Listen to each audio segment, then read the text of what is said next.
ಗೆಳೆಯರೇ, ಯೂಟ್ಯೂಬಲ್ಲಿ ವಿಡಿಯೋಸ್ಗಳು ಡೌನ್ಲೋಡ್ ಆಗ್ತಾ ಇಲ್ಲ ಅಂದರೆ ಏನಾದರೂ ಪ್ರಾಬ್ಲಮ್ ತೋರಿಸ್ತಾ ಇದೆ ಅಥವಾ ವೇಟಿಂಗ್ ಫಾರ್ ವೈಫೈ ಅಂತ ಬರ್ತಾ ಇದೆ ಅಂದರೆ ನಾವು ಯಾವ ರೀತಿ ಅದನ್ನು ಸಾಲ್ವ್ ಮಾಡ್ಕೋಬೇಕು ಅಂತ ನಾನು ಇವತ್ತು ಹೇಳ್ತೀನಿ. ಯೂಟ್ಯೂಬಲ್ಲಿ ನನಗೂ ಕೂಡ ಅದೇ ರೀತಿ ಪ್ರಾಬ್ಲಮ್ ಫೇಸ್ ಆಗ್ತಾ ಇತ್ತು.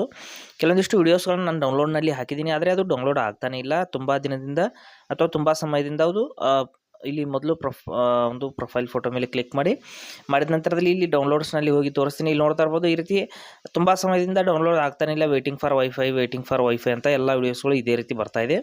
ಇದನ್ನು ನಾವು ಸಾಲ್ವ್ ಮಾಡಬೇಕು ಅಂದರೆ ಒಂದು ಆಪ್ಷನನ್ನು ನೀವು ಆಫ್ ಮಾಡಬೇಕಾಗುತ್ತೆ. ಯಾವ ಆಪ್ಷನ್ ಅಂತ ಹೇಳ್ತೀನಿ ನೋಡಿ. ಇಲ್ಲಿ ಮೊದಲು ಮೇಲ್ಗಡೆ ಈ ಒಂದು 3 ಚುಕ್ಕೆಗಳ ಮೇಲೆ ಕ್ಲಿಕ್ ಮಾಡ್ಕೊಳ್ಳಿ. ತ್ರೀ ಡಾಟ್ಸ್ ಇದೆಯಲ್ಲ, ಇಲ್ಲಿ 3 ಡಾಟ್ಸ್ ಮೇಲೆ ಕ್ಲಿಕ್ ಮಾಡ್ಕೊಳ್ಳಿ.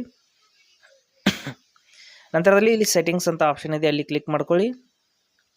ಮಾಡಿದ ನಂತರದಲ್ಲಿ ಇಲ್ಲಿ ಡೌನ್ಲೋಡ್ ಓವರ್ ವೈಫೈ ಓನ್ಲಿ ಅಂತ ಈ ಒಂದು ಆಪ್ಷನ್ ಆನ್ ಇದೆ. ಈ ಆಪ್ಷನನ್ನು ನೀವು ಆಫ್ ಮಾಡಬೇಕಾಗುತ್ತೆ. ಆಫ್ ಮಾಡಿದ ನಂತರದಲ್ಲಿ ಮತ್ತೆ ಬ್ಯಾಕ್ ಬರೋಣ. ಬ್ಯಾಕ್ ಬಂದ ನಂತರದಲ್ಲಿ ಇಲ್ಲಿ ನೋಡುತ್ತಾ ಇರ್ಬೋದು, ಇಲ್ಲಿ ಡೌನ್ಲೋಡ್ ಅನ್ನೋದು ಯಾವ ರೀತಿ ಸ್ಟಾರ್ಟ್ ಆಗುತ್ತೆ ಅಂತ ಹೇಳ್ತೀನಿ. ಇಲ್ಲಿ ಡೌನ್ಲೋಡ್ಸ್ ಮೇಲೆ ನಾನು ಕ್ಲಿಕ್ ಮಾಡ್ಕೋತೀನಿ. ಇಲ್ಲಿ ಯಾವೊಂದು ವಿಡಿಯೋ ಡೌನ್ಲೋಡ್ ಮಾಡ್ತಾ ಇದ್ದೀರಾ ಅದರ ಮುಂದ್ಗಡೆ ಒಂದು 3 ಚುಕ್ಕೆಗಳಿರುತ್ತೆ, 3 ಡಾಟ್ಸ್ ಈ ಕಡೆಗೆ. ಅದರ ಮೇಲೆ ಕ್ಲಿಕ್ ಮಾಡಿಬಿಟ್ಟು ಇಲ್ಲಿ ಪೌಸ್ ಮಾಡಿ ಮತ್ತೊಂದು ಸಾರಿ ರಿಸ್ಯೂಮ್ ಮಾಡಿ ನೋಡಿ. ಮಾಡಿದ ತಕ್ಷಣದಲ್ಲಿ ನಿಮ್ಮ ಡೌನ್ಲೋಡ್ ಅನ್ನೋದು ಇಲ್ಲಿ ಸ್ಟಾರ್ಟ್ ಆಗಿದೆ. ಈ ರೀತಿ ನೀವು ಪ್ರತಿಯೊಂದು ವೀಡಿಯೋಸ್ನ ಡೌನ್ಲೋಡ್ಸ್ಗಳು ಇಲ್ಲಿ ಸ್ಟಾರ್ಟ್ ಆಗುತ್ತೆ. ನೋಡ್ತಾ ಇರ್ಬೋದು, ಡೌನ್ಲೋಡ್ ಕಂಪ್ಲೀಟ್ ಆಗಿದೆ.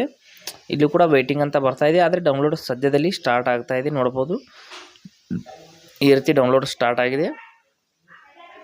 ಪ್ರತಿಯೊಂದು ವೀಡಿಯೋಸ್ಗಳು ಒಂದು 10 ರಿಂದ 15 ಸೆಕೆಂಡ್ ಒಳಗಡೆ ಡೌನ್ಲೋಡ್ ಅನ್ನೋದು ಕಂಪ್ಲೀಟ್ ಆಗುತ್ತೆ. ಈ ರೀತಿ ನೋಡ್ಬೋದು,